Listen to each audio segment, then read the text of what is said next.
akasekho umfowethu uThemba, angithi akasekho umfowethu uThemba.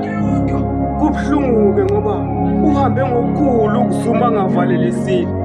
Akasekho umfowethu uThemba. Kubuhlungu-ke ngoba khona abashiye bahleli kuyena eThembeni. Angithi iThemba kalibulali, mina ngiyathuthi ngabe ubani obulala uThemba uqobo. Angithi akasekho umfowethu uThemba. Uhambe ngokukhulu ukuzuma nami ngisale ngibambe ngezansi. Kungenzeka yini ukuthi thina esisahlele eThembeni sefana nento engekho leli Themba ngoba akasekho umfowethu uThemba. Engifisa ngabe uvalelisile kokungcono. Kodwa uyasho ukuthi yena akabulali, kodwa nazi ukuthi nina nibozama ngoba la iThemba kalilali futhi iThemba akalilahlwa. Akasekho umfowethu uThemba la.